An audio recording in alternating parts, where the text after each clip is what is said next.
We are talking about heavenly hugs. What is a heavenly hug? Well, that is where you have a sign or circumstances, or you hear a song, or you come across a license plate or a website, or there's something that reminds you of your loved one who has passed on. And I consider these just reassurances from our Almighty Father that all is well and all will be well. I want to thank all of you for sending me your love and prayers and sympathy and condolences and understanding over these last several days, where I have been sharing the very devastating news about the passing of our family members, Elsie and Teddy. And so I've spoken about this on some of the previous broadcasts, and there are so many people that are suffering the losses of not only their beloved animal family members, but other family members as well as having some crisis in terms of health and finances and having to move and losing a job and all of that. So my husband and I have been counseling and coaching many people over the last few weeks about life after loss. And you don't get over it and you don't just move on, but there are ways that you can find strength and courage and support from others as you navigate these extremely painful, excruciating, agonizing days. I am speaking from experience.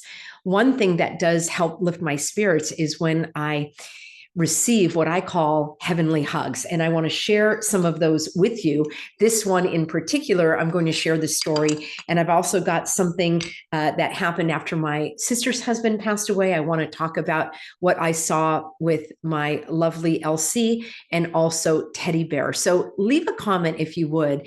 If you have experienced these heavenly hugs where something that is more than just a mere coincidence has come through into your life and you feel comforted by that. So that's what I want to share with you. Friends, I have had so many losses in my life, and I have also had so many heavenly hugs. I could literally write a book, and I think I would like to write a book, but I would love to have your stories as well. So you can leave them in a comment, or you can email support@thehealthyamerican.org. I wanted to tell you about this pair of angel wings, and it was about 9 years ago when my mom passed away. And sadly, we found ourselves in the situation to sell the family home. It's where I basically grew up. It was a family home for more than 40 years, and my dad had already passed on. And so through a lot of prayer and discernment and decision-making, the very sad decision was made that the house would be sold. Along the way, I'd compiled some photos of when our family had moved into the house brand new. It was being built, and there were pictures of us on the staircase when it was just a wooden frame. And there was a picture of my mom outside waving in the backyard that hadn't really become the backyard yet. You could see poles and frames, and it was just the skeleton of the house. So I had compiled several photos about the house being built, and I wanted to give those to the new owner because I thought they would like to see them.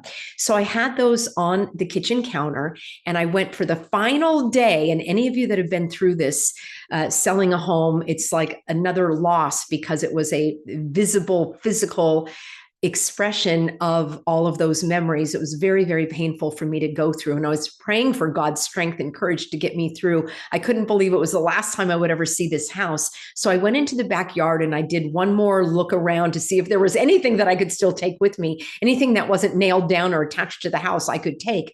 And I looked down, and there was a broken piece of pottery. My brother, may he rest in peace, used to do pottery and ceramics. And I thought, I wonder if that is one of John's pieces that I hadn't seen before. It was in the bushes, and I think my mom had it there as a garden decor. And I picked it up, and as I turned it over, out dropped this pair of angel wings that I had never seen before. Sure enough, the broken piece of pottery, which my sister still has, had the signature of my brother, and out came this pair of angel wings. That to me is a huge heavenly hug. It gets even better. After I dropped to my knees in gratitude, thanking the good Lord above for this sign that brought me great comfort and peace, knowing that whatever I was going through was going to be okay, and that it was guided by God and I was being protected by Him. And it brought me so much peace to see this. Well, I went back in the house and I was thumbing through the photos that I had set aside for the new buyer. And these are photos that were taken in the 1970s. And, they weren't that great of quality and they would sort of stick together. And I didn't realize in this pile of photos, there was one photo stuck to another. And I peeled it away. And there, would you believe it, was a picture of my mom standing in the very spot where I found the angel wings and she was waving. All right, that gives me chills. And I take that as a sign that all is well and all is going to be well. After my brother-in-law passed away, this was just a year before my mom died, my sister understandably was so bereft and she wanted me to drive with her to the funeral home. Well, one thing led to another and we were delayed. And finally we were taking a route that we normally wouldn't have gone on at a period of the time of the day that we normally wouldn't have been there. And I was driving and she was very understandably bereft and devastated there in the passenger seat. And as we're driving on this pretty much deserted road, up in front, I see a car, I see a truck that, well, let me back up a little bit. My brother-in-law's initials were EAT. And we used to make a joke because he loved to eat. And those were his initials, EAT. And he would sign things EAT. So it was kind of a little catchphrase that we had for him. So as we're driving on the road, there's a big truck and it says, "Eat is here." Now, I don't know if they were non-native English speakers, but it very clearly, and we took photos of it, and I'm saying, oh my gosh, look, eat is here. So we took that again as a sign, a heavenly hug that all is well and all will be well. When my little LC, which is LC, stands for Lewis and Clark, when she passed away, again, I was so devastated, just beside myself. And we were in the car, and it's all a blur to me now. I can't remember if we were driving home or it was the following day. But I looked up in front, and there was a license plate in front of me that said LC. Previous to that, I was looking up some homes with a construction company. I didn't know what the name of the construction company was, and I was just doing some internet research, and up popped the construction company called LC. I take these as heavenly hugs. Now, just now, as I was getting ready for the broadcast and I'm compiling my information, and I did a quick check on my email, and you get different newsletters and things that pop up, and up comes in my email, for some crazy reason, an advertisement in the Palm Springs area, which I do visit from time to time. So I guess my phone is tracking me. And it was an advertisement for Teddy Dental. I kid you not, my teddy bear. And I'm not going to the dentist. I haven't been searching for a dentist, but up pops Teddy Dental. Those are just a few of the dozens of heavenly hugs I've experienced in my life.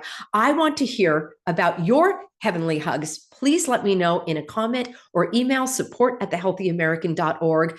I really appreciate all of your support. And that is how we can encourage each other as we get through these stormy seas of life. I look forward to seeing you, everyone, in an upcoming broadcast.